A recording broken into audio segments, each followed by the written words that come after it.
Victory. Welcome to CryptTeaze Family Fun. Let's do it. All right. Hey, everybody. I'm Chase Will. I'm Sean Wheeler. I'm Lucas Liner. I'm Monty Adams. And I'm David Howard Thornton. And this is CryptTeaze Family Fun Night. And tonight we're talking about the 1988 film Who Framed Roger Rabbit. Yeah. David, you said this is one of your favorites, right? Yes, it's my one. It is my all-time favorite movie. How did this affect you? Because you played some really out there roles, like Art the Clown, most famously. How did this kind of inform that? Because I was rewatching both yesterday, back to back, and I was like, I can kind of see how, for as fucked up as Art is, he's kind of got that cartoonishness to him. Well, there are two ways this kind of impacted me. Because first, this is the movie that got me into being interested in how movies are made. Because when it first came out, they did a whole TV special one night, an hour-long TV special where they showed how they made Who Framed Roger Rabbit. And that was my first time to ever see how movies were actually made. And I thought that was really cool, the whole behind-the-scenes look at everything. So they showed all the puppetry that they were doing. It was everything that was involved with it. And I thought that was just absolutely fascinating. I'm like, oh, wow. So this, because I was maybe 8 years old at the time. So, yeah, that was an eye-opening experience for me to see actually how movies were made. And at the same time, that's when I found out about Mel Blanc, who did all the voices for the Looney Tunes.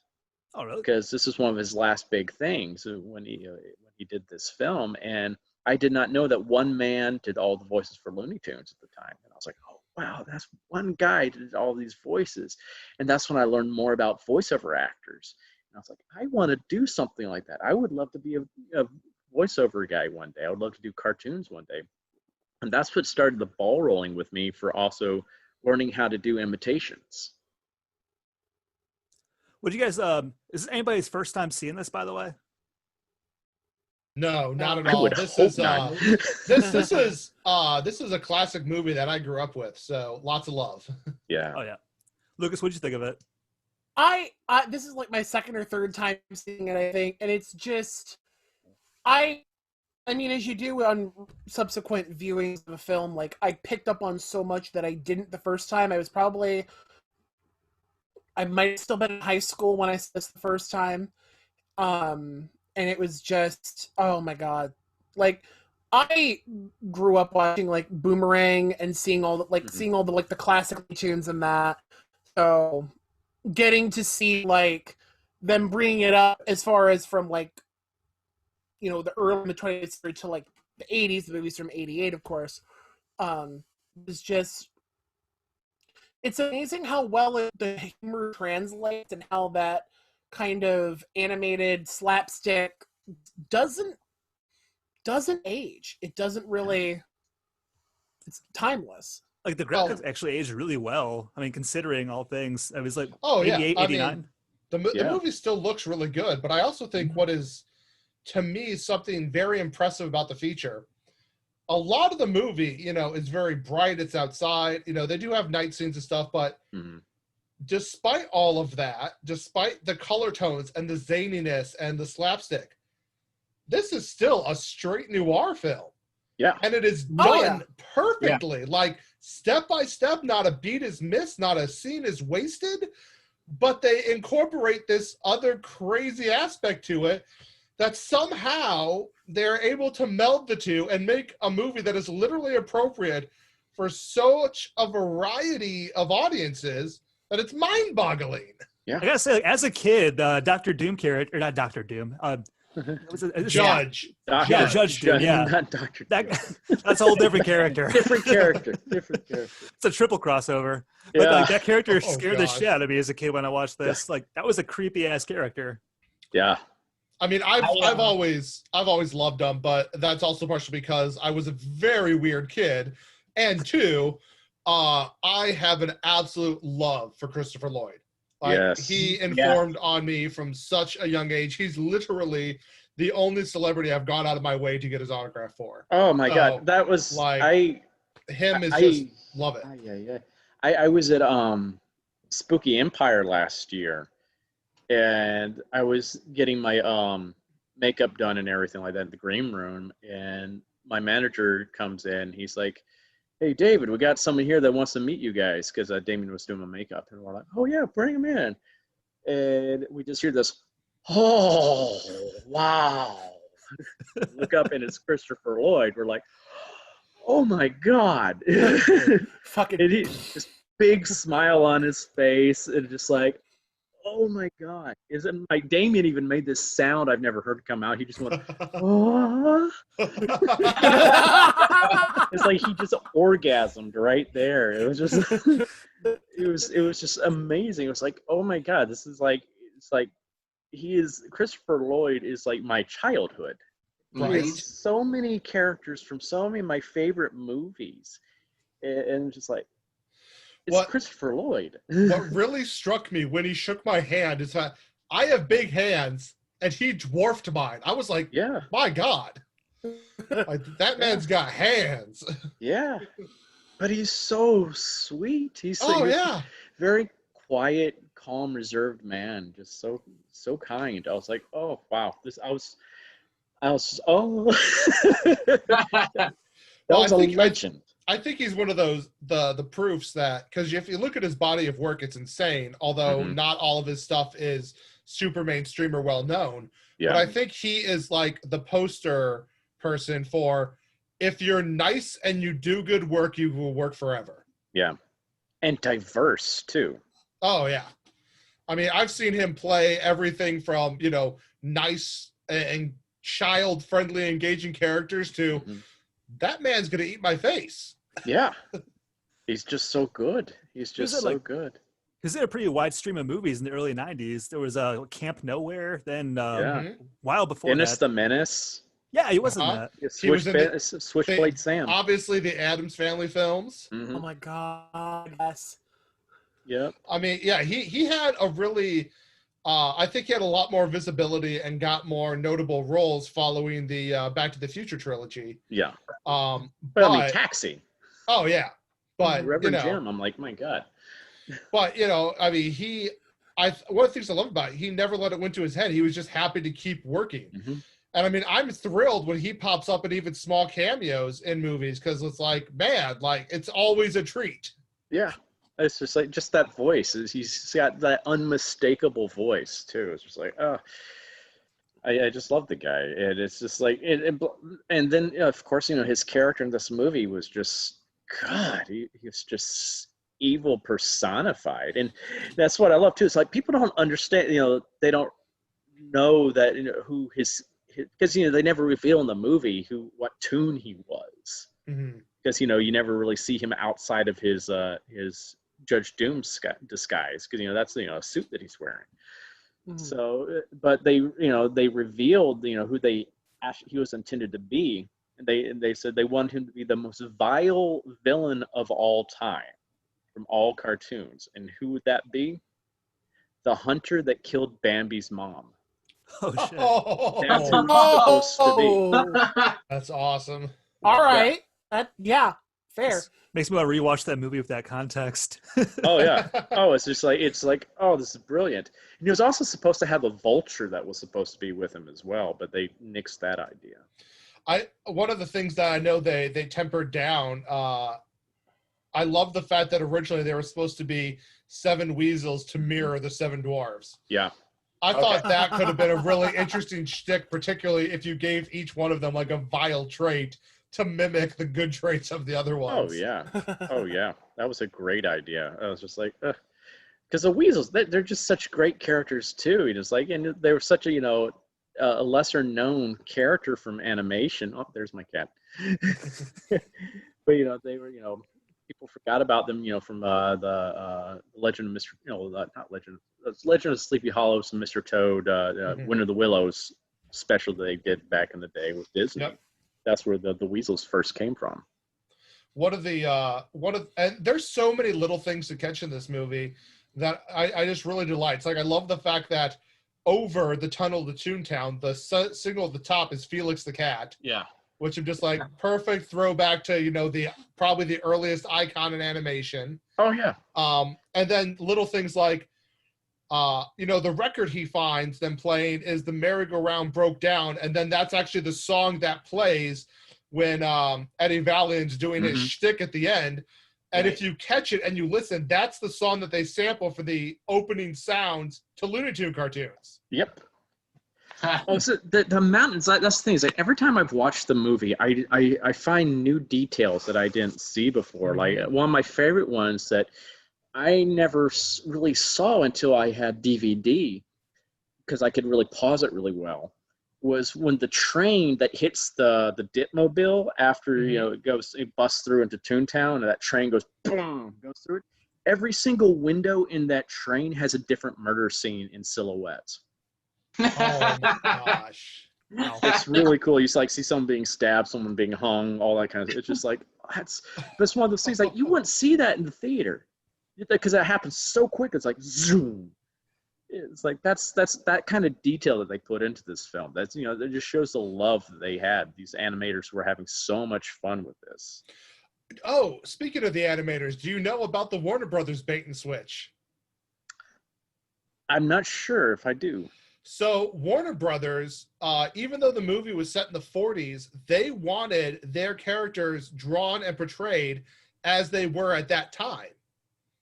Mm-hmm. And the animators, for the proofs that they sent, for like the samples they sent to Warner Brothers, they drew them like the modern ones, but then in the actual movie still drew them all like they were from the 40s and just did not tell them, and they just released it that way. That's great.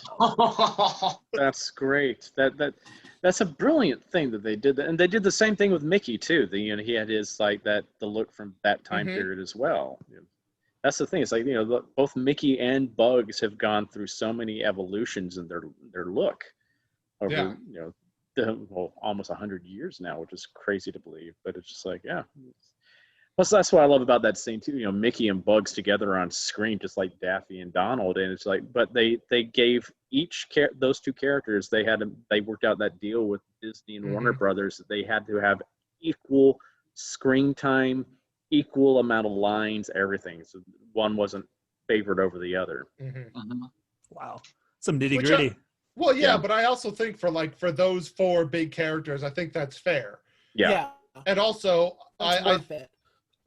but again, at the same time, though, you don't want those characters in this movie too much. I mean, you don't want them to overshadow what a great story this is. Exactly.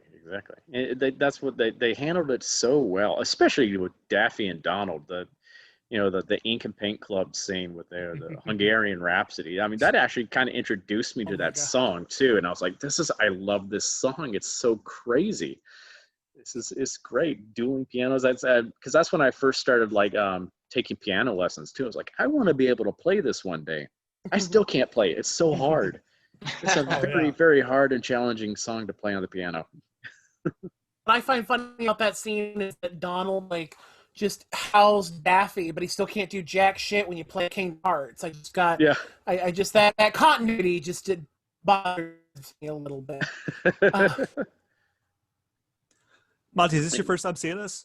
No. Actually, I was going to say, working in a haunted house, I actually based some of the laughs for my characters off of the Weasels and Judge Doom.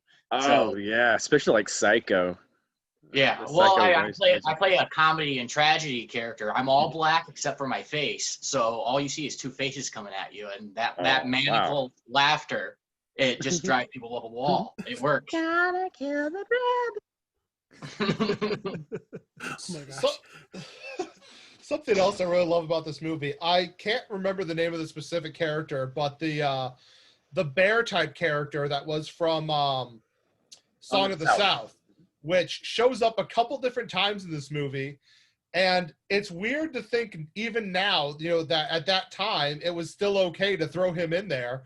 Yeah. But then I think back, this was still at the time in my childhood where Song of the South was being played on the Disney Channel. Yeah. That hadn't stopped yet.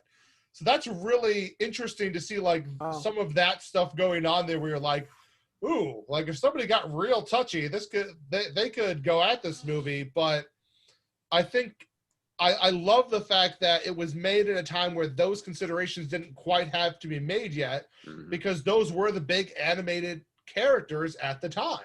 Yeah. I've actually never seen Song of the South. Is that the one with Zippity Doodah in it? Yes. Yes. Okay. Yeah, it's actually kind of a boring movie outside of the animated segments. Yeah, the animated segments are really the reason to watch that movie. Yeah, and they're really not the biggest part of the movie either. It's just like, yeah, they're just here and there. It's a movie where, you know, 'cause I grew up watching it. I'm like, yeah, it's I've really never understood the controversy around it, because I'm like, yeah, I guess it's because, you know, the slavery issues and stuff like that. But really, they're not like trying to hammer that in or anything like that either. So it's like, yeah, I think a lot of the controversy around it has been overblown. Well, it just deals, I mean, obviously with slavery, but it deals with folk stories at the time that were very much negative stereotypes and based off slavery. So I can understand why they're like, we need to not have these being perpetuated or reinforced anymore. But the at thing the same was, time, those are actually the real stories, too, that were told by the slaves. Right, and that's honestly why I really love what Warner Brothers has done with their problematic material. They'll now put warnings in front of it, and they're very upfront, like, this was made at a different time. This was still not okay then. It's not okay now, but there's a historical interest in this still being out there and visible, so here you go. Yep. Like, you know, especially when they did like blackface and like Warner Brothers cartoons and stuff like that. It's like, whoa. And it's like, you know, it was like, even in the 80s, I didn't really notice that. But now I'm just like, how did I not realize that? I'm like, oh my God. I mean, for the longest time, they were doing that in like Broadway plays too in the early 1900s. Like it was never like a thing of contention for the longest time. Oh, of course not. Not especially during that time period. Oh no, of course not. Yeah. Well, Jim Crow days. And as you mentioned, I can't remember the club he goes to where, you know, Donald and Daffy are playing. You know, that's obviously a straight reference to clubs like the Cotton Club, where the performers and the workers would all be black, but the audience was all white. Yep. And that's exactly what it was, because the audience was all humans. The performers and the workers there were all tunes. And they even went as far as, if you watch the band when Jessica Rabbit was performing, they're all black crows. Yes. It's very subtle, very subtle. Of course, those crows are from Dumbo, but you know, it was a very subtle reference there. It's just like that's what I think. This movie was ahead of its time in a lot of ways too. It was actually making a lot of social commentary that, you know, people weren't making at that time. Yeah. I was kind of catching that too, even as a kid, with the cop not wanting to work with tunes. He has like an overt hatred of tunes. And it's like the way he says that, like the older you get after watching it, you kind of look back and see kind of what they were getting at. There were some underlying messages. Oh yeah. Oh yeah. It's just like they were talking about racism without talking about racism. I think it's really clever for a movie too, because it's hard to do that and not come off as preachy, even if you're doing it really well, because people can still look back. But I think this movie, it really nails it. I mean, especially, this was pre-90s even. Like, they really... I completely agree with you, but what I also think is so great about it is that they portray him throughout the movie. When you look back, this was obviously a man who loved them. Like, he grew up working in vaudeville with his father as a clown. He went out there and he was like, I want to work with tunes. I want to be... And the prejudice only came in after a personal tragedy. You know, and so it even subtly, as you say, but brilliantly touches on, you know, how these kind of belief systems and problematic viewpoints can come into play. Like how some of their origins could be, where somebody who you might think would be the very antithesis of somebody who would be racist can become one. Yeah. It's very, very smart movie. I like to, like getting into some of the minutiae of the movie, because I had some questions watching it now, especially like in regards to there being the toon world and the human world, because the toons, they can't be killed except by that acid, right? Correct. Dip. And they know that humans can be killed. It's like when they're beating the humans around, they're physically still hurting them, aren't they? Yeah, I guess so. I was kind of thinking to myself, this is like a weird drunken question I was asking while watching it, is like, what are the toon laws in regards to humans? Like, is there a statute of limitations to how much they can mess with them? Because like to them it all seems funny, but it's like you might actually kill that guy. Yeah, they can't fall off a building and just flatten out and but then Eddie did do that though in Toontown. I guess the But that's in Toontown. laws are It's in Toontown, so that well, can happen. but he gets caught. He gets caught on the way down. Yeah, but still, he smashes into the ground. Oh yeah, you are right the first time. Something I did catch this time I hadn't caught before, which I loved. Eddie's Toon Gun. Mm-hmm. I caught the inscription on the box. Yosemite Sam. Yeah, for keeping him out of jail, and that just made me think like the Hooskow. Well, right, exactly. Yeah. But I wanted that just made me think like, what did Yosemite Sam do to be put in jail? Like, I want to know what this was. You went too far with the human. Well, there's something also with one of the newspaper clippings where he got Goofy off for something too, and I'm like, what did Goofy do? It was something about a spy. Yeah. Interesting Goofy fact actually is that the Goofy cartoon they're watching actually came out about 2 years after this movie was set, but they still picked it because it's the zaniest Goofy movie they could find. Whoops. Yeah. Which one was it? It's the one where he's exercising. Okay. Yeah. I totally missed that. Yeah, it's when they're hiding out Roger's in the movie theater. Yeah. Okay. I gotta watch it again. Damn. Feel lame, my guys. Doing my homework. I was rewatching the movie. I can't believe I missed some things. Oh yeah. You will miss things every time. There's so many little details. You will keep catching stuff, which is why it's so fun. I can't imagine I can't imagine because I lived through it in the 90s where movies, they wouldn't come to VHS until like a month or not a month, 6 months to a year after theaters. Oh, yeah. Right. So like back then, if you had to see it in theaters, you either pay to see it again and again and catch these things because you couldn't just rewind every time, or you waited a year and hoped you remembered the questions you had the last time. Especially with Disney movies. The Disney movies seem to even take longer to come out for some reason. And then that vault crap they used to always pull. Oh, God. Yeah, the Disney vault. Lord. It's going back into the Disney vault. Oh, come on. It's like, give us more money now. We don't have enough. Come on.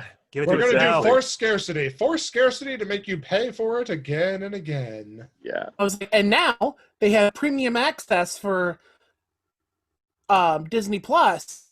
Yeah. They haven't really changed their stripes in that regard. Yeah. Anything to make more money. Mm-hmm. Yeah.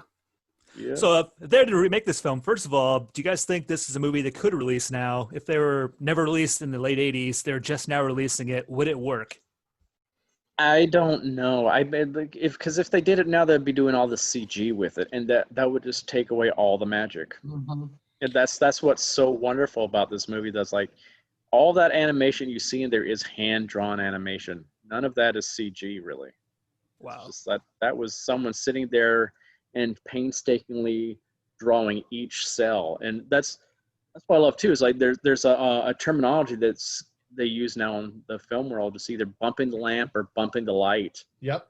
And it's because of this movie, because it's the scene in the speakeasy where they're hiding in the back, and Roger hits the light, and it starts swinging around the room.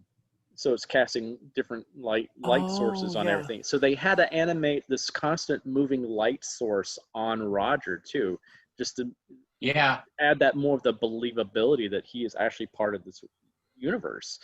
They didn't have to. They just went that extra mile. They're like, let's bump this light and have it swinging around like this so we can just really show our chops. And I've got that scene pulled up behind me as my background. And it's funny because as I pulled this up, me being a photographer, I was looking at the light. I'm like, okay, wait a minute. I know when I have to light two subjects, I have to make sure the lighting source is identical so it doesn't, look too odd or out of place. And I'm looking at like the whites of their eyes to see if they made the catch lights in the eyes from the right angle. And they got it dang near spot on. I was looking at the shadowing on the guy's arm and on Roger's arm. And they did nearly flawless.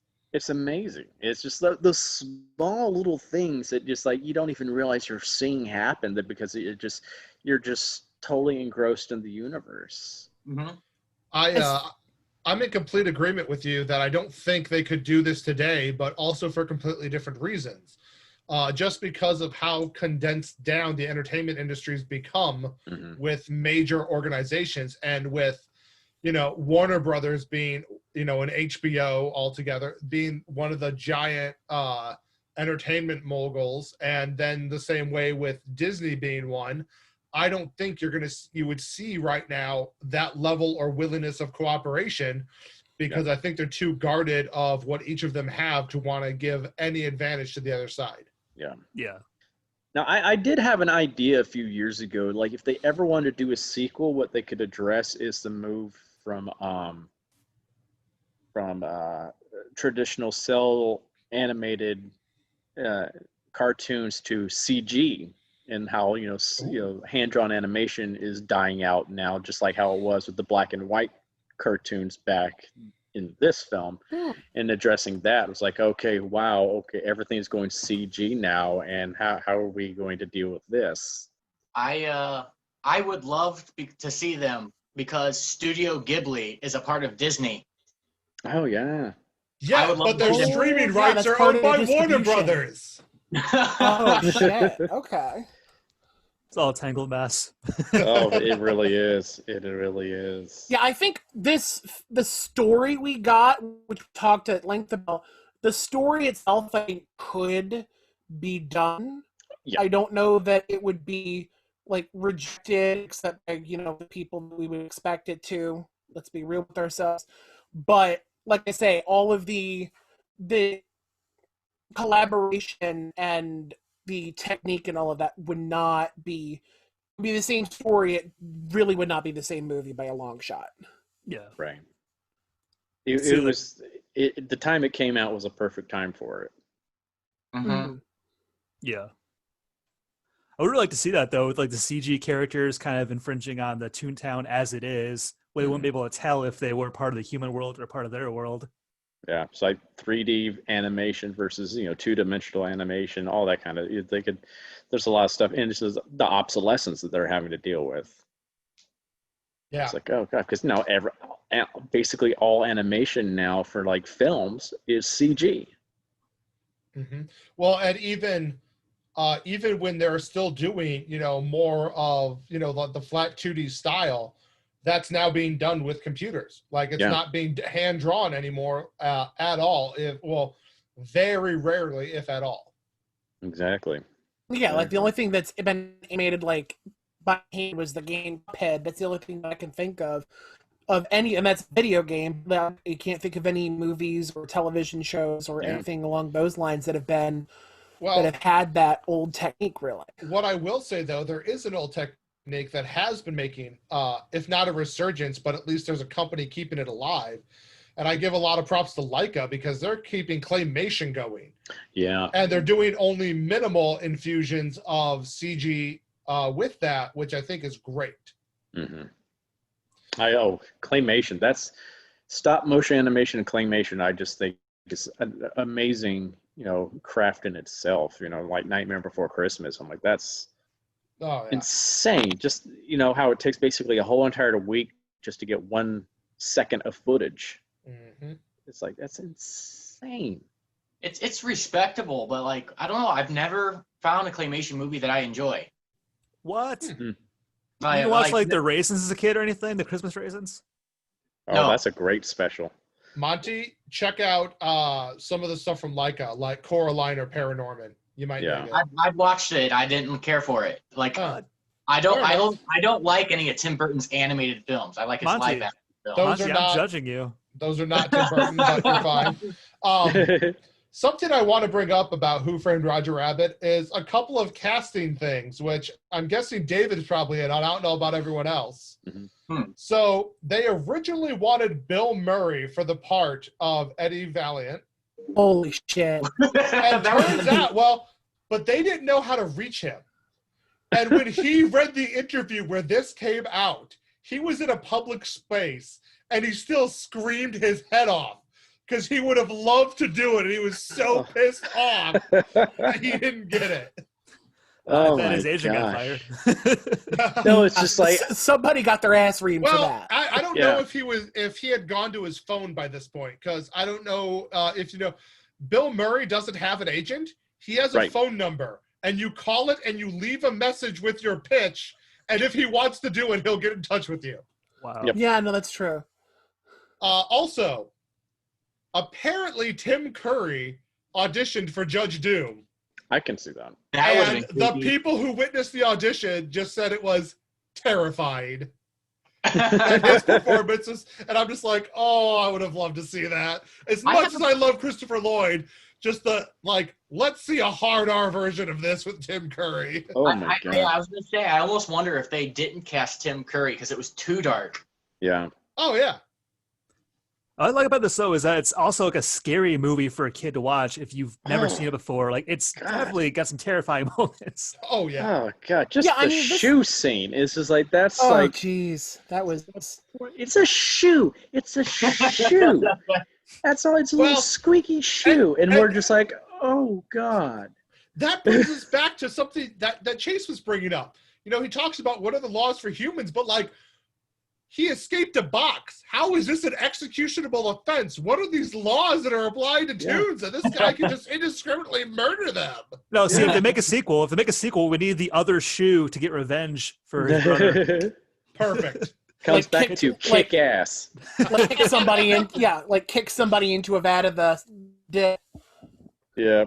Like, this is for my brother. Have his catch line be like, "Walk a mile in these shoes." Yeah. Something like that. The shoe's on the other foot now, bitches. Oh, dude, all the shoe punch. Oh no, all the shoe punch in the whole movie. Your soul is mine. This shoe's made for walking. Oh, you're great. You guys are mentioning this thing. All I can think of is Bad Mitten from Big Mouth. I've still not seen Big Mouth. No, I haven't seen I haven't either. I need to. I hear it's great. How's it feel, Lonnie? For once, I'm not the only one that hasn't seen something for a change. It's one of those things where it's like, I've heard nothing but good things, but I try to watch the animation and I'm like, oh, that hurts. Yeah, I'm such an animation snob. It's just like, that's why I didn't watch Rick and Morty for the longest time, because I was like, I don't like the animation. It's just, it looks so juvenile. Mm-hmm. But the show was so freaking smart, and I'm like, okay, this is fantastic. I need to stop being such a snob. I'm in kind of the same place with you. I'm really picky, not just in animation, but like my art styles in general. I've always loved comics, and I remember everyone told me to read The Walking Dead, and I picked up one issue and looked at that art, and I'm like, I can't do this. Yeah, I can't. tried to read the comics. Like, I remember in high school, my friend was like super into the series. He's like, "Oh God, you got to read the comics, dude. You have to read them." And I tried. I gave a college try. I might have like one of the compendiums or one of the collections on my bookshelf. Even I just couldn't. Yeah. Being an animation fan, David, do you have any favorite current animated shows? Oh gosh, yeah. Well, I oddly let me think. DuckTales, the new DuckTales reboot that they did, is fantastic. Oh my god, I think it's in its final season right now, but it's so good. It has, you know, every season has an overarching plot line and stuff like that going on, but then each, you know, which I think is really cool. So, you know, and they've really delved really into the lore of the characters of the McDuck family, as like they brought in Huey, Dewey, and Louie's mom. Like the hunt for her is the big arc basically in the first season. And the second season is how she tries to get back to the family and stuff like that, and which is great. And then she's part of the family later on. But they also have so much love that they put in there to the rest of the Disney afternoon. They have so many Easter eggs, and they had one episode where they brought Goofy in, and they acknowledged that they are part of this world. You know, Darkwing Duck has of course been brought into it in a very clever way. I don't want to spoil how they've managed to bring Darkwing Duck into this universe, because it's not the same way it was done originally, and that's what I like about it. It's actually taken some things and put a new spin on them. Like Miss Beakley is no longer just a simple maid and just doddering old woman. She's a former agent of Shush. She and Scrooge used to be in Shush together. They were colleagues. So he's like, well, you know, when she retired, why don't you just work for me? So she's also his bodyguard.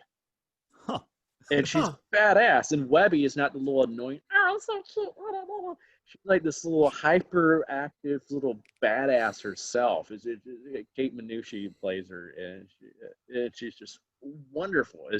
And Huey and Dewey and Louie have their own personalities now. So it's just they've really gotten in there deep with the characters, really fleshed them out in a lot of fun ways. I love it. It's probably one of my favorite ones recently. Like how Nickelodeon a few years ago did the Teenage Mutant Ninja Turtles reboot It was the CG animated one. I had to get used to the style of the animation, but it had a lot of love in there. They made so many references to old TV shows and the comic books and the movies and the toy lines, everything. I like to see that kind of love put into an animated series, unlike what they did with like the Thundercats reboot just recently, which is like, what is this crap? I didn't know that happened. Oh, it's just Yeah. don't. Is it that bad? Yeah, because they did a Thundercats reboot about a decade ago, and that was really good. And then they just stopped it mid-season, the second season. And I was like, why? It was really good. It was better than the original series, I even thought. I was like, this is so good. Well, you know your favorite show is going to get canceled as soon as it gets good. That's their sign to cancel it. Oh yeah, it never fails. So It's Game of Thrones and they shit the bed. That too. Oh my god. Now I have also recently, even though it's not a new series or anything like that, but it's been going on forever. Is I started finally watching One Piece. Is that good? Oh my god. It never Monty ends. You like One Piece? I love it. I'm about Really? 300 episodes in. I just finished the Water 7 arc. So Frankie's part of the crew now, and I'm like, oh, it's so good. I was like, when he joined the crew, I was so freaking ecstatic. I was like, ah!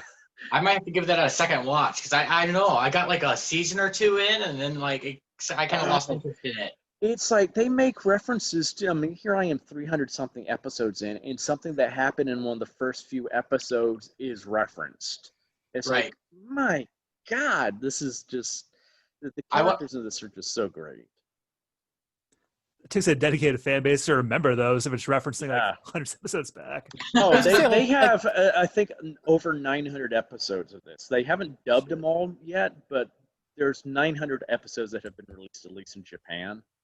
Yeah. Wow. So like it's I know huge. the manga series for of super series. Yeah. like the manga of One Piece just broke 1,000 chapters this week. Wow. I'm I trying to saw remember, from Viz Media about it. I'm trying to remember how many episodes Naruto got through. Mm-hmm. Quite a few. I mean, it was The first series was 200 something. Second one I think was in the 300s, and I don't even know what the current one is going now. It's still continuing. Boruto is. Yeah, I know. Yeah. But they did that same thing with Dragon Ball, where they kept bringing it around. But One Piece, from what I know, was the longest consistent running show by a long shot. Period. Definitely. I mean, there's been jokes upon jokes about that within the anime community. Yeah. But it's so good. That's the thing. It's just like it doesn't get old to me at all. I'm just like I'm sitting here and just laughing my ass off while I'm watching it too. It's got a lot of heart. It's just like the story arcs are just fantastic. It's especially like the whole Water 7 arc that they had. It's so good. It really delves deep into the characters, and that arc really. I love it. I'm excited knowing that I have still like 600 plus episodes still to go eventually. It's like, yes. It's one of those situations where even if you binge the series, you're not going to like get done with it and be like, damn, I wish there was more. There's always more. Yeah. Yeah. I mean, that is definitely, I would say, that's the benefit of getting into it. If you try it and you like it, you're set for a long, long time. Oh yeah, it makes me excited. I'm like, I got so much more story to go. I'm like, this makes me so happy because I love a good story, and so knowing that I have so much more story to go, I'm just excited. Speaking of stories, you've done a lot of theater work, haven't you? Yes. What's your favorite theatrical production you've been in? I would say my favorite one because I've done it twice now. It's called The 39 Steps, and it's based on an old film noir Alfred Hitchcock film. Ooh. But they turned it into a comedy. And what's so much fun about this show too, because it's what they did for the stage adaptation of it. They made it a comedy, and they've made it a very small cast. There's 4 people in the cast. And so you have the main actor that plays the male lead. You have a female that plays the 3 main females. And then you have the 2 clowns, as they call them. And they play everybody else. And I've played both of the clowns. So I've played over 60 characters in this show. Yeah. That is impressive. And it's really fun, too. As an actor, I like it because I love doing accents. And this takes place in England and Scotland during World War II. And one of the characters I played was an English professor living in Scotland who was actually a Nazi spy. Wow. Oh, dear. So I had to, in the middle of this scene, and I made it, this was a choice I made where I decided to switch accents mid-sentence from my posh, British professor to just full on, yes, Mr. Haney, what is going on here? Oh my God. It was so much, yes, I'm going to do everything for you. And I'm like, it was so much, it was such a fun character. And so, and it even like, it's hard to describe because you have to see it. It's like if it's done right, because I've done it 2 different ways. The first time I did it, it wasn't how they did it on Broadway. The director I had wanted to do it with a full set. So we had to bring in these huge set pieces and stuff like that. Now, when it was done on Broadway, they did it with minimalistic sets where they just used chairs and boxes. And so like if someone's jumping through a window, they used a picture frame and they just kind of went through the picture frame to simulate going through a window and stuff like that. When they had the train scene, they used all these boxes, and they had when they're on top of the train, they brought in a fan so it's blowing, so it looks like, and they're doing stuff with their costumes, make it look like the wind's blowing, and the hats, they have to, oh God, the hat. So there's a lot of great physical comedy you're doing in this too, and it's one of the most exhausting shows I've done in my life. By the end of it, I was just like a sweaty mess. But it was so worth it. And it's one of those shows too, when something goes wrong, it's perfect because it just means that you can just make more comedy out of it. One time, because like the second time I did it, I didn't get to play the English professor that time. I played his wife, and we did a whole Psycho reference with her because we put all these Alfred Hitchcock references throughout it too. So she looked like Bates's mom. And she's giving a tour of the mansion. So we had this door on wheels that we were just wheeling all over the stage. It looked like we're going from one room to the next room to the next room to the next room. Well, one night, it's the night that we're taping the show too. The whole entire frame of the door falls apart. It goes on stage. We're like, oh.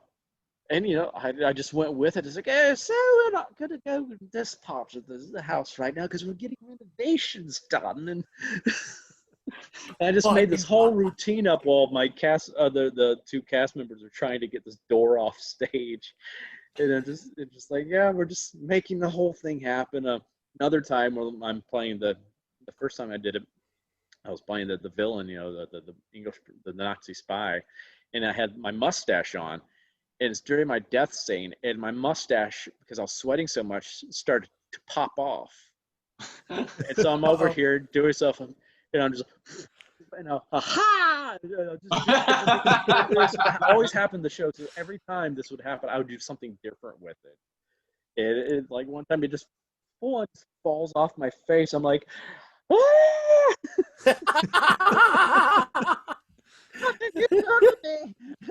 I was. And of course, the audience just ate that stuff. It was like one of those shows where it just lent so much room to just play around and do things with it. And I love it. It's a show also where I learned how to I perfected my Scottish accent because I had to play so many different Scottish characters. So I had to do so many different regionalisms and stuff like that. And there was like these 2 really old guys that are doing this political campaign in this scene. And it could be the most boring scene because they're giving this speech and everything. But like, we ended up doing, I basically did the Tim Conway, oldest man in the world bit with it. With these characters. So just him walking to the podium took like 5 minutes for me because I'm just slowly shuffling over to this podium. doing other things with it. And the audience is just dying laughing. So the more they're laughing, the more we're just doing crazy stuff with the scene. So the scene was supposed to be like maybe a 5-minute scene. It became like a 15-minute, 20-minute long comedy routine on stage every day. That's awesome. It was just such a fun show. It's like one of those shows, like it's, I would do it over and over again because there's always something new you can find with it. That would like drive me nuts to have all those different accents to memorize for each specific character. It's a challenge. I would have to have arguments with myself on stage. Yes. I was going to say, how do you reconcile that? I would wear different hats, and I would have to switch out hats, and I would have like 3 hats, and I'm like juggling hats around. It's a whole entire routine that's in this. You know, it's just, it's all these characters on a train interacting with each other, and it's so much fun, so much fun. And if it goes wrong, then you just make jokes out of it. It's like, oh, yeah. Which would happen from time to time. What's funny, I was thinking while watching this movie, actually, that would make a really good stage production if it isn't one already. Oh yeah. So I feel like it'd be really fun to play one of those cartoons because it's freedom just to do whatever. It feels like it's the wackiest shit. All the slapstick you could do in there would be great. I think it'd be interesting if they were going to do a stage adaptation of this, of doing it at least partially in the way that they did something like Avenue Q. Mm-hmm. With the puppetry or something. Okay. Yeah. I could see that. Something that was just passing through my mind is I wonder if how this movie in particular influenced The Mask because of the cartoon characters. Yeah. Would The Mask have even existed if this movie hadn't been created? That's a good point. Yeah. What's funny about The Mask is that was supposed to be a horror movie, actually, because based on the comics. The comics were extremely violent. Well, see, that's something I want to do, is do a version of The Mask where it is dedicated to like how the comics really were with just the over-the-top violence. Because Deadpool proved that you can do that. Yeah. You can do that, and audiences love it. Is that dark humor like that? It'll be so much fun. And I think it would really work well as a TV series, really. Because it's not just Stanley that has the mask. You can have different seasons with a different person getting the mask. Mm-hmm. And so you can change the dynamics a lot. It'd be like The Crown, but with the mask. Just have different actors every season. Yeah. Yeah, it would be so much fun because like you had different versions of the character. Stanley was basically, a crazy guy, but then his girlfriend gets it and kills him.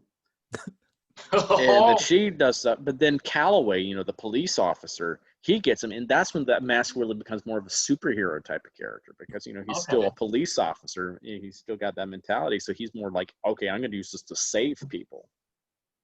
Do they introduce other artifacts within the comics, or is it just still the mask? I can't remember. It's been a while since because I didn't read them all. I just would skim over a few back in the day. But when the movie came out, it's like, oh my god, this is so much different from the movie. It's like, oh, this is bloody and violent and gory, and it's like you get someone like a serial killer that gets a hold of the mask, and you're like, oh god, right? That's gonna be bad. They kind of did a little bit of that when Dorian gets in the movie, but it's just like imagine someone like Art the Clown getting hold of the mask, and you're oh fuck. This needs to happen. This needs to be a crossover. Book it, make it happen. Set up an Indiegogo or something. Going back to go ahead. On the subject of like content and that, one thing that was running through my head is it kills me that this movie is a PG rating. Now, Grant realized I think this was right before the PG-13 rating came to be. But I think we can agree, especially if what we were talking about with the shoe scene, that this would probably be PG-13 today, right? Probably. Oh yeah, it's got a lot of sexuality in it too. Oh yeah, definitely PG-13. Yeah. But it's more like I don't know that it would get an R. Is my point. Right. No. Like, the funniest part to me was when he's trying to catch his wife cheating. He goes, "They were playing patty cake." No, patty cake. The fact that was euphemism for sex breaks me every time. But no, the point in saying that is okay. If it's a PG-13, they get one F-bomb. Yeah. Where would it be? Ooh. Oh boy, that's a good. I would have to put it near the end of the movie. The question is where. Well, I think it would just be funny, like if Judge James melted. They're like, "What the fuck?" See, like Use a knee-jerk tune? my knee-jerk reaction when I wrote that down in my notes, I'm like, I almost want the baby to have that, but I thought more on it, and I was like, no, you would scare parents off. I mean, if the baby showed up at the end and then said it. I know who has to say it. All know who has to say it, because it's the only opportunity you're ever going to get him to say it. Mickey has to say fuck.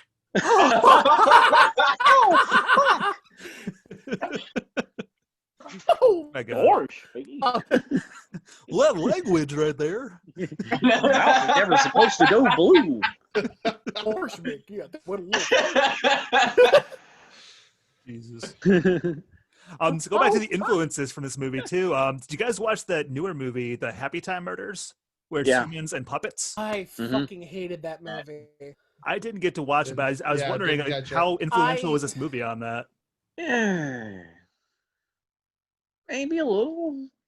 Yeah, because it had that detective, film noir feel to it. But yeah, from what I mean, again, I didn't watch it, but everything I saw from the trailers, it felt more like taking the extremes of stuff like Avenue Q and what was going on at the time with like, Rick and Morty being popular and that kind of stuff. And just being like, oh, well, they've done this and they've done this. Like, we can just throw that together and here you go. Yeah. Okay, wait. Chase hasn't seen it. Sean hasn't seen it. Monty or David have seen it? Happy Time Murders? Okay. Yeah, I saw it like the day it came out, actually. I was going to make the joke. I was going to make the joke that I was Dylan that had seen something, but all right, I'll take it. Because you're always the one who hasn't seen the movies that we bring up, and I'm always so disappointed in you. Hey, in my defense. The shoe is on the other foot. Oh, it really was. That shoe got murdered, so. But in my defense, on that note, I will sidebar here, behind the curtain. The night we did the episode with Steve Barton, I did watch Inside and Better Watch Out. You watched it, finally? I did, yes. I fucking messaged you, Chase. You knew I watched it, remember? Inside. God, I have not thought of that movie. To be fair, Lucas, we don't read your messages. To be fair. No, I met Chase directly is what I'm saying. It wasn't a group or nothing. Inside, that's the one with Lily Tomlin too, right? Inside is the one, it's a French movie. It takes place on Christmas, I believe, where the woman's trying to break into the apartment. I was thinking of another one. Okay. It's not such a unique word that there could not be more than one movie with that name. I'm sure there are. But like with Happy Time Murders, it's like Sean said, it was, you can make the argument it was film noir, but it leaned heavier on the comedy and the absurd and just over the top. When the trailer is the tunes banging in the office, it tells you all you need to know. Like the level of humor, like it's not like, okay, I enjoy Melissa McCarthy, but she was like,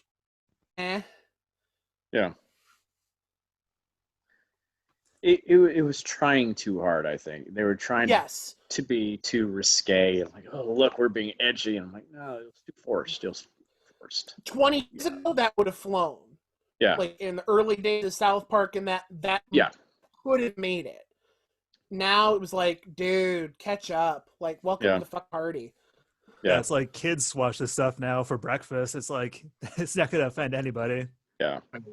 I don't know what that means. I remember when Simpsons was supposed to be edgy. It's like, oh my God. Like, my mom wouldn't allow me to watch the first season of it until she sat down to watch it. And she's like, oh, this is not too bad. What's funny is like Simpsons had like a lot of really dark jokes that you don't catch until you rewatch it as an adult. Dude, Simpsons has a level of references going on that, I mean, I'm literally having to watch it with somebody who is 40 years older than me to understand some of their jokes. And literally, he shouldn't have understood them because they were throwing jokes in there that are like inside jokes from the 30s. Yeah. Who does that? The ones that like Grandpa Simpson would make, it's just like, yep. Well, like, when they're referencing, which was the style at the time. In the, I think it was the Lollapalooza episode, he references the King Biscuit Flour Hour, which I think was actually a radio show from, I think, like the 1930s. Yeah. And my dad, being a record collector, knew about it, but I'm just like, who the hell's going to know this in the 90s? Oh, I just posted like today an article that was on Cracked where they were talking about a Pinky and the Brain episode where they directly referenced an old Orson Welles recording where he was doing this commercial for frozen peas. And they basically take the whole entire episode of what he was doing in this session where he's just like, what the hell am I saying? Who wrote this crap? It is, and they did it verbatim, and it's so freaking hilarious. But it's funny you mentioned that because I want to say Family Guy, but I know another modern animated show, they didn't do it to that extent, but they referenced that same the commercial. Critic did that too one time too. Okay, yeah. They actually had Maurice LaMarche also do Orson Welles like frozen peas. And maybe that was it. Maybe it was the Critic. Yeah, I mean, it was the Critic. So many animated films. It's like, I've seen that gag before. But it's like, the level that they went to on this was like basically did the whole entire thing verbatim. I was like, this is hysterical. It's wonderful. It's just like it's brilliant. I love that kind of like because it's something so obscure too. And it's like kids, like when I was a kid watching that, I had no idea what they were referencing. It's like this was Orson. I'm like Orson Welles. Wasn't he the voice of Omicron? Right. And if you want to talk about the weird thing, they made a kids show. Talking about Animaniacs, they made a kids show in the 90s referencing Goodfellas. Yeah. The kids. Wait, what? Yep. The Good Feathers. There was the Good Feathers. There was a whole subgroup of these birds that were in a mafia, and it was a parody of Goodfellas called the Good Feathers. And inside of those, they would did a West Side Story reference. Yeah, they would do all sorts of whole West Side Story episode with the Good Feathers. It was so funny. It's like God. That's like that show in itself is brilliant. It's just like I watched the remake of it recently. The reboot. I mean, it was good, but it wasn't nearly as good as the original. And I noticed one thing too. Like there was a lot of butt humor this time. They're always just showing someone's butt. It was like almost like that Ren and Stimpy type of animation. I'm like, yeah. So there's actually an interesting throwback that has to be done here because there's a tie-in to the original Animaniacs 2 Who Framed Roger Rabbit. Because since it was Spielberg's production company that actually made the film, the original characters that they made and were animated in this film, at one point Disney wanted to start using them, and Amblin wouldn't let them because they had their own plans or were starting to do their own animation stuff and wanted to use those original characters they created. So any original characters that were not from the book and were not pre-existing from Disney or Warner Brothers that showed up in this movie, they would not let anyone else use because they were starting to get into the animation game. That's interesting. I didn't know about that. Was Roger Rabbit a thing of its own before this movie? It's based on a book. Okay. Very loosely based. The book is completely different. It's like he's not even a cartoon character in the book. He's actually a comic character. It's like he would talk in speech bubbles. Okay. And the plot's completely different. Huh. And there are other books too. So like the first book is actually a dream. The second book is more based in the universe of the movie. Where it's like Toons and Humans, or how so? Yeah, it's still that same universe, but it's just like the events of the first book were actually more of a dream. You find out.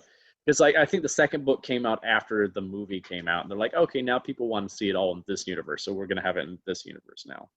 You know what? They need to make a movie of this. Is Calvin and Hobbes. You guys remember that? Oh my God, yes. Bill will never give the rights. No, they need to make a movie of that, like a movie that's got some dark, twisted ass humor. Because come on, that was a fucked up comic. Bob owns it lock, stock, and barrel, and he was not letting people touch it.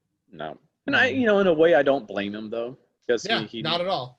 He knows what Hollywood would do to it. They'll probably bastardize it in some way. Yeah. Oh, I'll never forget. There was a comic series back in the the 90s, late 90s, 2000s, and it even got reprinted in the Disney books at the time, that they would put out for kids, called Bone. Bone, yeah. And come to find out, at one point, Sony was going to make that, we was going to give the movie rights to Sony. They would not give him any of the merchandise, not even 0.5%. And so he's like, screw you. You're not getting rich off of something I created and giving me nothing for it. Yeah.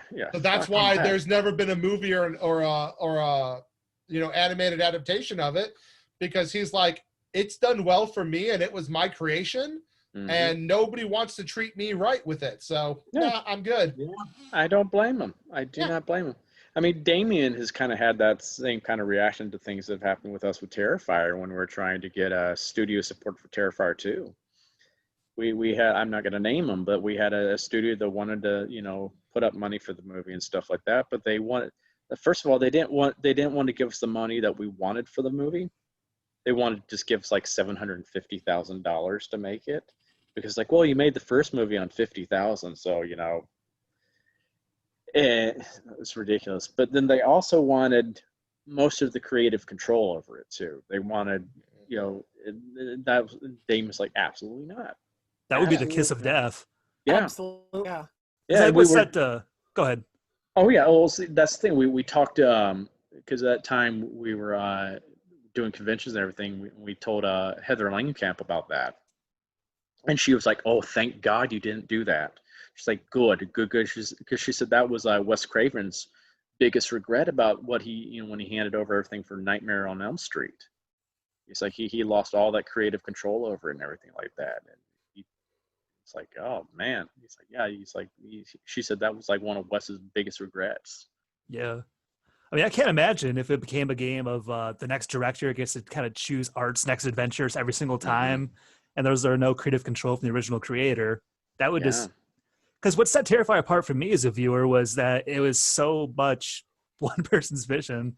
It wasn't anything you were seeing anywhere else, and if other people tried to do something similar, it wasn't working. Whereas this one, it was so terrifying. It worked. Everything worked. And that's the thing. It's like, just like, if you're going to take someone's, creation, let that person still be involved with it to that degree. Right. That way it stays true to their art. Yeah. No pun intended. But, but it's 100%. When you see that kind of stuff in any artistic medium, it makes it better. If you have the original creative force involved, and you respect their input and take their involvement, I have never seen that make a project worse. Yeah. I mean, a great reference to this is, the Marvel movies. It's like, it's a great thing that Marvel has their own studio. That way it's not someone else just bastardizing what they have. They're like, no, these are our characters. We want to do them justice. Yeah. And I mean, I grew up, a huge comic fan. When you look at the credits and you see the people who, from the Marvel comic writing side involved on the movie, you're just like, yeah, no wonder these feel right. I mean, they knew what they were doing. They weren't trying to make the movies fit in the comics. They made their own new universe with the same characters, and it was brilliant. And they've pulled it off where other people haven't. And every time I go to look for the credits, and for whoever makes a comic movie, and the proof is almost always in the pudding there. If you have the creative writing people involved in the right spots, you end up with good stuff.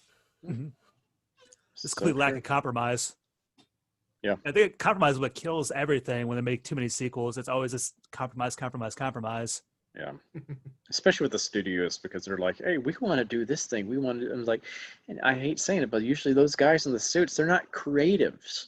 They don't they're guys in suits. They're money makers. They don't understand the creative side of things.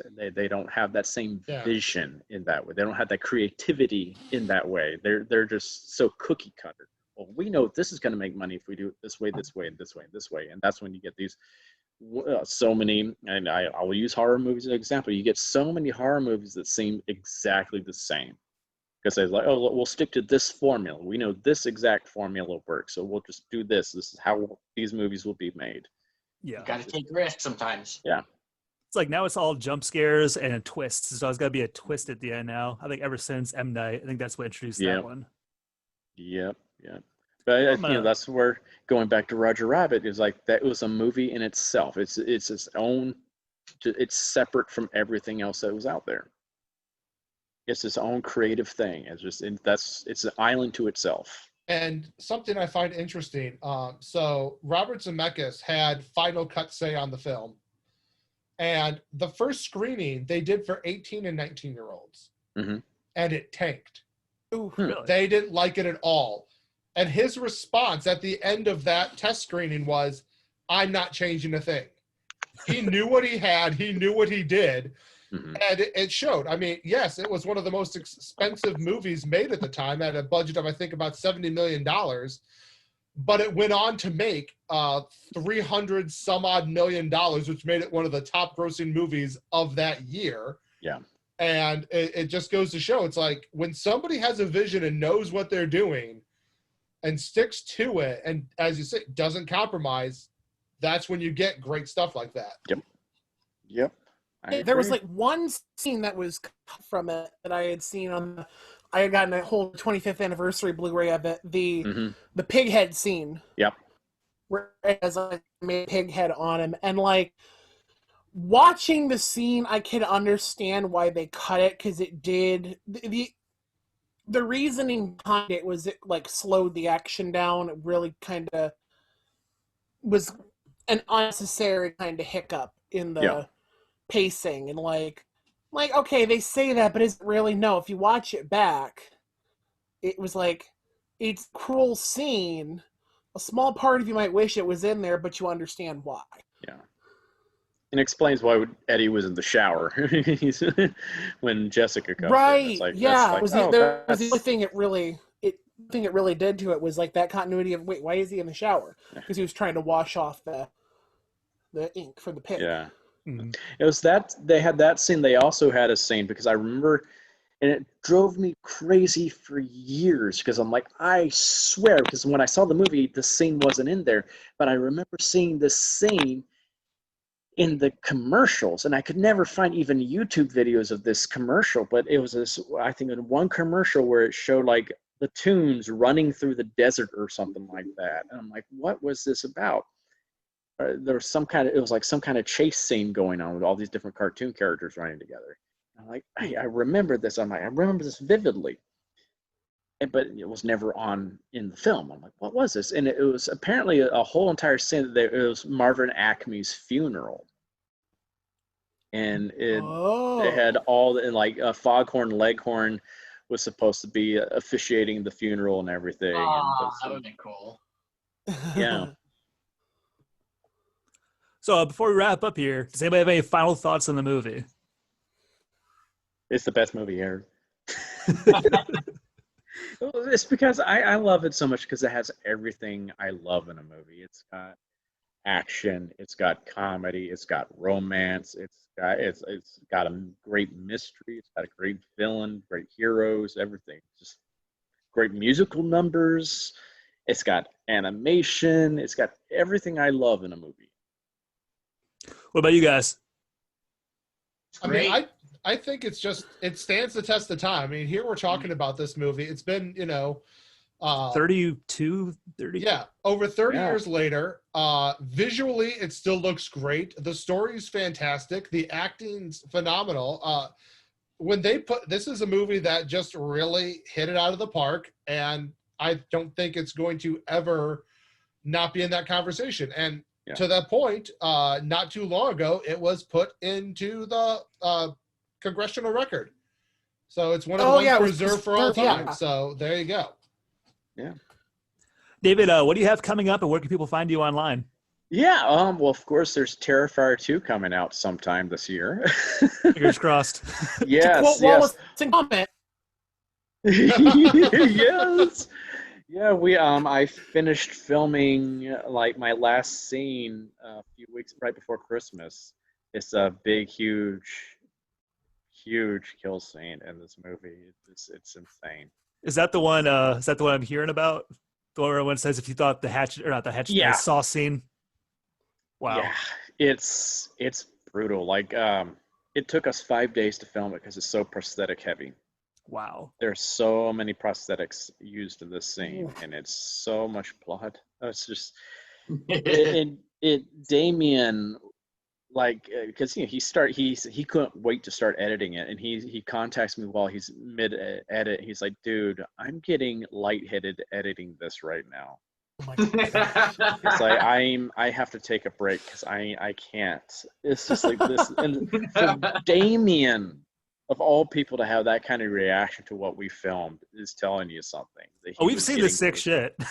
Holy Yeah. shit. You're the dude that thought of this, man. Because he actually, that's the thing. It's like when we had this whole break this year because of COVID, he took advantage of that. And he really fleshed this out more, and he really spent time adding more to this kill than what was originally written on the page by a lot. Because we originally started filming the scene back in February. We started it off, and when we came back, we scrapped what we had originally first started filming. We're like, no, we're not doing that. That's not good enough.